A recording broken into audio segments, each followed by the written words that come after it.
অনেক ধরনের মিষ্টি পিঠা তো খাওয়া হলো, এবার তৈরি করব মুচমুচে ঝাল পিঠা। হ্যালো এভরিওয়ান, ওয়েলকাম সবাইকে। এই পিঠাগুলো সিলেটের ঐতিহ্যবাহী পিঠা। সিলেটি ভাষায় এই পিঠাগুলোকে নুনগড়া পিঠা বা নুনিয়া পিঠা বলে। যারা মিষ্টি পিঠা খেতে একদমই পছন্দ করেন না, তারা চাইলে এভাবে ঝাল পিঠাগুলো বা নুনিয়া পিঠাগুলো তৈরি করে খেতে পারবেন। তাহলে পিঠা বানাতে চলে যাই। প্রথমে পিঠার ডোটা তৈরি করতে হবে।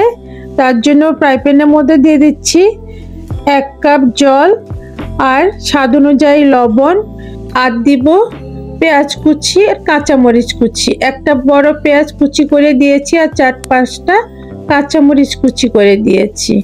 এবার দিব সব ধরনের মশলা, মরিচ গুঁড়ো, হলুদ গুঁড়ো, জিরা গুঁড়ো, আদা রসুন গুঁড়ো। আমি সব গুঁড়োগুলো 1 চা চামচ করে দিয়েছি পরিমাণটা এখানে। তারপর এভাবে সব কিছু ভালোভাবে মিশিয়ে ফুটে ওঠা পর্যন্ত অপেক্ষা করতে হবে।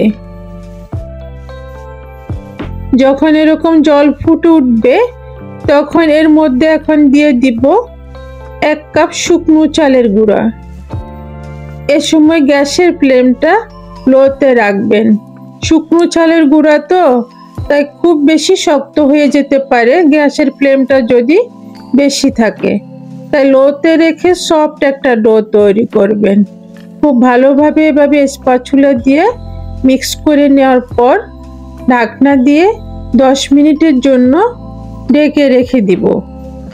এবার 10 মিনিট পর ঢাকনাটা তুলে একটা ডিশে ডোটা তুলে নিব। তুলে নেওয়ার পর একটু ছড়িয়ে রাখবো ঠান্ডা হওয়ার জন্য। এবার ডোটা কিছুটা ঠান্ডা হলে এর মধ্যে দিয়ে দিচ্ছি ধনেপাতা কুচি।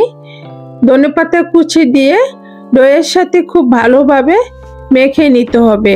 আর এই ডোটা খুব বেশি ঠান্ডা করা যাবে না, হাতের জন্য ধরতে পারেন এরকম গরম অবস্থায় মেখে নিতে হবে। হাতের জন্য গরমটা সহ্য হয়, এরকম গরম অবস্থায় মেখে নিলে ডোটা মসৃণ হবে, সফট হবে। দেখেন খুব সফট হয়েছে। এবার এই ডোটাকে আমি সমান 3 ভাগে ভাগ করে নেব, মানে 3টা বড় বড় করে লেচি কেটে নেব।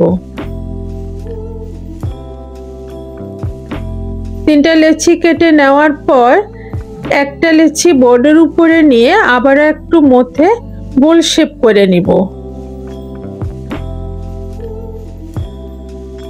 এবার লেচির উপরে কিছুটা চালের গুঁড়া ছড়িয়ে একটা রুটি বেলে নিব।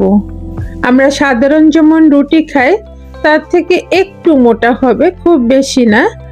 ওই রকম করে রুটি বেলে নিব। বেশি মোটা করবেন না, তাহলে ফুলবে না।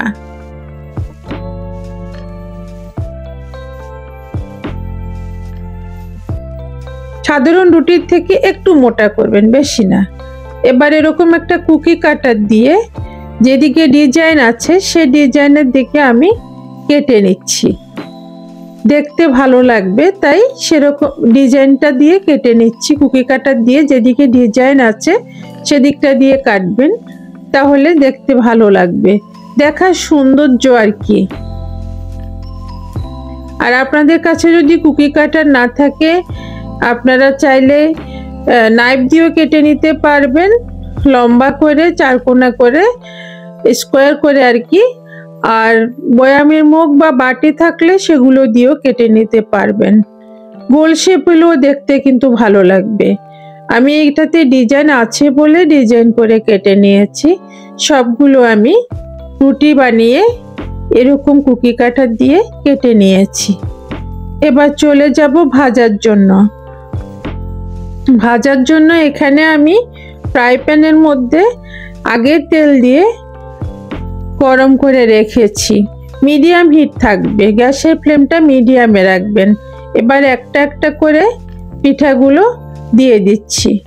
চাইলে এর থেকে বড় করেও বানাতে পারেন, আমার কাছে মনে হলো এরকম করে বানাতে, তাই আমি এরকম ছোট ছোট করে বানিয়েছি। এই পিঠাগুলো খেতে কিন্তু একদমই ক্রিস্পি হবে, মুচমুচে, ভীষণ ভালো লাগে। চায়ের সাথে খেতে তো ভীষণ ভালো লাগে। ঝাল ঝাল খেতে খুবই ভালো লাগে, আর মশলা দিয়েছি, মশলার একটা ফ্লেভার আছে, খেতে ভীষণ ভালো লাগে। এবার এই পিঠ ও পিঠ যেমনটা দেখতে পাচ্ছেন, এবার এরকম উল্টিয়ে ভেজে নিতে হবে। বেশি গ্যাসের ফ্লেমটা যদি বেশি রাখেন তাহলে কিন্তু ফুলবে না, মিডিয়ামে রাখবেন, সবগুলো দেখবেন পিঠা এরকম সুন্দর ফুলে উঠবে। তেলে দেওয়ার সাথে সাথে কিন্তু নিজে থেকে ফুলে উঠবে। ভাজা হয়ে গেছে আমার, দেখতে পাচ্ছেন। এবার আমি সার্ভিং ডিশে তুলে নিয়েছি। এই তো কত সহজে পিঠাগুলো তৈরি হয়ে গেছে, খেতে কিন্তু ভীষণই ভালো লাগে। আপনারা একবার বানিয়ে দেখবেন, এই ঝাল পিঠাটা কিন্তু খুবই মজার। আশা করছি রেসিপিটি আপনাদের সবার কাছে ভালো লাগবে। আর আপনাদের সবার কাছে আমার ছোট্ট একটি রিকোয়েস্ট, প্লিজ আমার চ্যানেলটি সাবস্ক্রাইব করবেন আর পাশে থাকা বেল আইকনটি অন করে রাখবেন আমার পরবর্তী ভিডিও নোটিফিকেশন সবার আগে পাওয়ার জন্য। সবাইকে অনেক ধন্যবাদ।